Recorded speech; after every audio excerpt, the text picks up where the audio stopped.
سے ہی قدرت نے انسان کے لیے اپنی بقا کی خاطر لڑنا اس کی فطرت میں شامل کر رکھا ہے، اور جوں جوں دنیا کی آبادی بڑھتی گئی اور نئے نئے علاقے وجود میں آتے گئے، تب جنگ و جدل اس دور کے انسان کا شاید سب سے محبوب مشغلہ تھا۔ انفرادی بقا کے لیے فرد، جبکہ قوم و ملک کی بقا کی خاطر افواج میدان جنگ میں اترتی تھیں اور محض زمین پر قبضے یا مال غنیمت کے حصول کے لیے بستیوں کی بستیاں اجاڑی جانے لگیں۔ لیکن جب دنیا اسلام کے نور سے منور ہونے لگی، تب بہادری اور شجاعت کے معنی یکسر بدل کر رہ گئے۔ مسلمانوں نے نہ صرف جنگ کے میدان میں بلکہ عام زندگی میں بھی اپنے عملی بہادری کی کئی مثالیں قائم کی، اور یہی وجہ تھی کہ نہایت قلیل عرصے میں آدھی سے زیادہ دنیا مسلمانوں کے زیر نگہیں آ گئی تھی۔ اسلام نے بہادری کو صرف کیٹیگریز میں تقسیم کیا تھا، یعنی جنگ سے کامیاب لوٹنے والے کو غازی اور داد شجاعت دیتے ہوئے حق کی راہ میں اپنی جان لٹانے والے کو شہادت کے مرتبے پر فائز کر کے اسے ہمیشہ کے لیے امر کر دیا۔ حضرت علی کرم اللہ وجہہ کو نبی کریم صلی اللہ علیہ وآلہ وسلم نے بے مثل بہادری اور ہمت کا مظاہرہ کرنے پر اسد اللہ یعنی اللہ کا شیر کا لقب عطا فرمایا، لیکن پھر ناعاقبت اندیش حکمرانوں اور آپس کی ریشہ دوانیوں کی وجہ سے مسلمان اپنا عروج کھونے لگے، اور ایک وقت آیا کہ ایک آدھ کے علاوہ روئے زمین سے اسلامی سلطنت کا نام و نشان مٹتا چلا گیا۔ یہ لمحہ مسلمانان ہند کے لیے نہایت اندھوناک تھا کہ وہ ملک جس میں ان کے نام کا سکہ چلتا تھا، اب وہ اپنی مذہبی رسومات بھی ڈر ڈر کر ادا کرنے لگے تھے۔ لیکن یہ صورتحال زیادہ عرصے برقرار نہ رہ سکی، اور اپنی آزادانہ فطرت کے باعث مسلمانوں نے ایک بار پھر اپنے لیے علیحدہ وطن کی جد و جہد شروع کر دی، اور لاکھوں جانوں کا نذرانہ پیش کرنے کے بعد آخرکار 1947 میں مسلمانوں نے اپنے لیے ایک الگ وطن حاصل کر لیا۔ بھائیو اور بہنوں، پاکستان حاصل کرنے کے لیے ہم نے بہت قربانی کی ہے، مگر ہمیں پاکستان کو قائم رکھنے کے لیے ابھی اور قربانی کرنا ہوگی۔ یہ بھی بہادری اور ہمت کی ایک اہم مثال ہے کہ نہتے مسلمانوں نے صرف اپنی استقامت اور اتحاد کے بلبوتے پر ایک عظیم الشان مملکت کی بنیاد رکھی۔ بر صغیر کی تقسیم کے وقت ایک سازش کے تحت وائسرائے لارڈ ماؤنٹ بیٹن نے کوشش کی کہ متحدہ ہندوستان کی فوج دو ملکوں میں تقسیم نہ ہو، لیکن قائد اعظم کی دور اندیشی نے اس کے عزائم کو ناکام بنا دیا، اور ہم دیکھتے ہیں اس کے نتیجے میں یہ پاک فوج ہی تھی جس نے تقسیم کے بعد مسلمانوں کے کئی لٹے پٹے قافلوں کو صحیح سلامت آزاد سرزمین تک پہنچنے میں مدد دی۔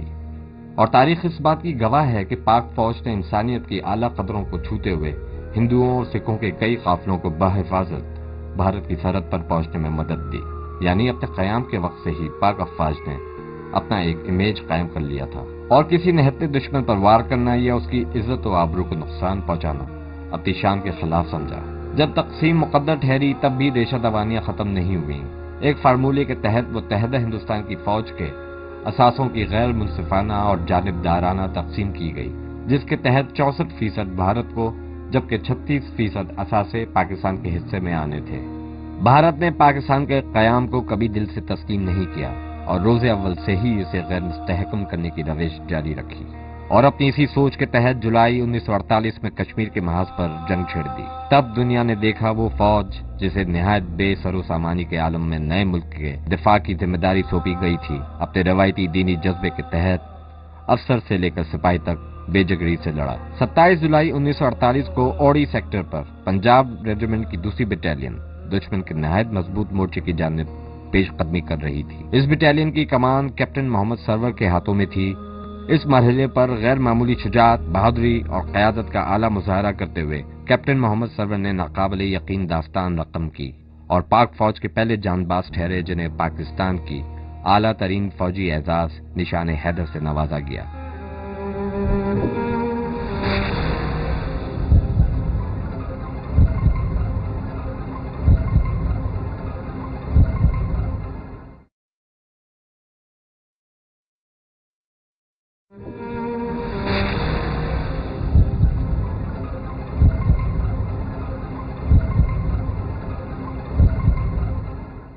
قوم کے بہادروں کو سراہنے کے لیے میڈلز یا ایوارڈ دینے کی تاریخ اتنی ہی پرانی ہے جتنی کہ فوج کا باقاعدہ ادارہ قائم ہونے کی۔ تاریخ ہمیں بتاتی ہے کہ یونانی اپنے بہادروں کو ٹیفیلرا اور رومن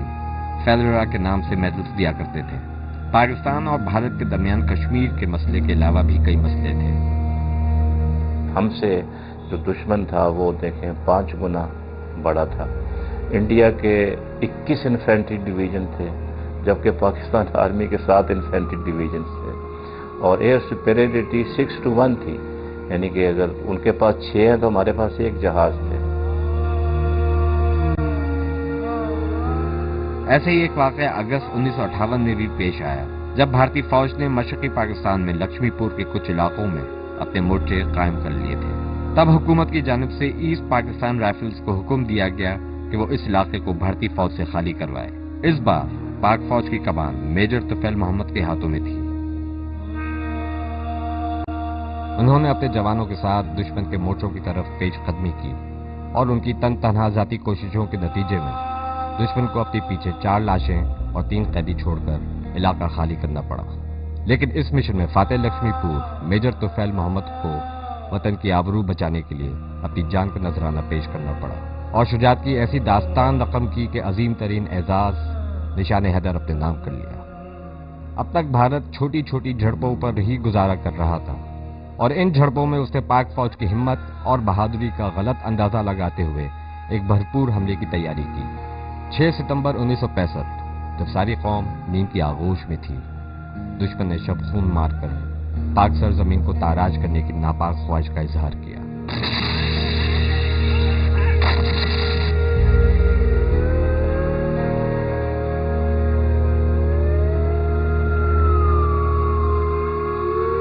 قوم کے اندر اس قدر جذبہ تھا، خاص طور پر